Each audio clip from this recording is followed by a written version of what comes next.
American president Donald Trump എടുത്തിരിക്കുന്ന നിലപാട് ഇസ്രായേലിനെ പൂർണ്ണമായും അനുകൂലിക്കുന്നത് തന്നെയാണ്. യുദ്ധത്തിൽ ഒരുപക്ഷെ പക്ഷപാതപരമായ നിലപാടും അമേരിക്ക കൈക്കൊള്ളുമെന്നാണ് സൂചന. അവർക്ക് ഒറ്റ ലക്ഷ്യമേ ഉള്ളൂ, ഇറാനെ കൊണ്ട് അണ്വായുധ നിരോധന ഉടമ്പടിയിൽ ഒപ്പുവയ്പ്പിക്കുക. പി ദിലീപ് കുമാർ കൂടി നമുക്കൊപ്പം ചേർന്നു. ദിലീപ്, യഥാർത്ഥത്തിൽ ഒരുപക്ഷെ ഈ രണ്ട് ആണവ ശക്തികൾ തമ്മിൽ ഏറ്റുമുട്ടുമ്പോൾ ലോകം വല്ലാത്ത ഭയാശങ്കയിലായി എന്നത് യാഥാർത്ഥ്യമാണ്. കൂടുതൽ വിവരങ്ങൾ എന്താണ് നമ്മുടെ വാർത്താമുറിയിൽ ലഭിക്കുന്നത്? Good morning.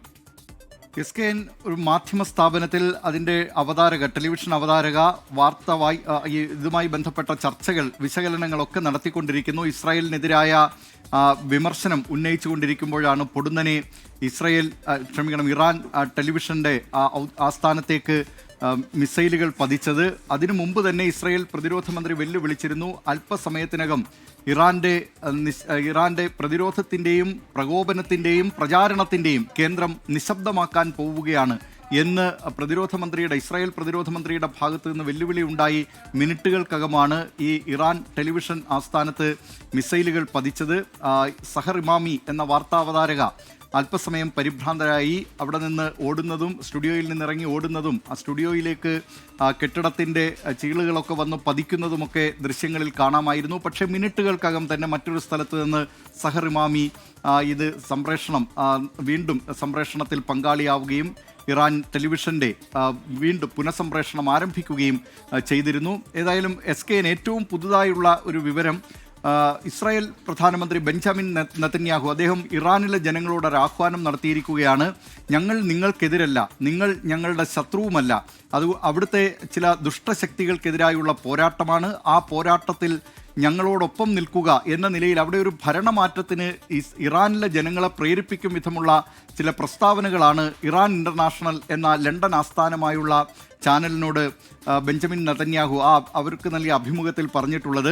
പക്ഷേ അതത്ര എളുപ്പമുള്ള കാര്യമല്ല എന്നാണ് പലരും വിലയിരുത്തുന്നത്. കാരണം ഇപ്പോൾ ഇസ്രായേൽ നടത്തുന്ന ആക്രമണത്തിനെതിരെ ഇറാൻ ജനത ഏതാണ്ട് ഒറ്റക്കെട്ടായി നിൽക്കുകയാണ്. ഇറാനിൽ പല പ്രശ്നങ്ങളും ഉണ്ടായിട്ടുണ്ട്. അവിടുത്തെ ഭരണകൂടത്തോടുള്ള അതൃപ്തിയുണ്ട്. അവിടെ ജനങ്ങൾ തെരുവിലിറങ്ങിയ സംഭവമുണ്ട്. 2022 തന്നെ അവിടെ സദാചാര പോലീസിങ്ങിനെതിരായി അവിടെ ഒരു സ്ത്രീ ശിരോവസ്ത്രം ധരിച്ചില്ല എന്നാരോപിച്ച് അതുമായി ബന്ധപ്പെട്ട് കസ്റ്റഡിയിലെടുക്കുകയും മരണത്തിനിടയാക്കുകയും ചെയ്ത സംഭവം, അതേ തുടർന്ന് ജനങ്ങൾ തെരുവിലിറങ്ങിയ സംഭവം, അങ്ങനെ നിരവധി സംഭവങ്ങൾ അവിടെ ഭരണകൂടത്തിനെതിരെ ഉണ്ടായിട്ടുണ്ട്. പക്ഷേ ഈ നിമിഷം ആ രാജ്യത്തിനെതിരായിട്ടുള്ള ആക്രമണം ഇസ്രായേലിൻ്റെ ഭാഗത്തു നിന്നുണ്ടാകുമ്പോൾ അവിടുത്തെ ജനത ഒറ്റക്കെട്ടായി നിൽക്കുകയാണ്.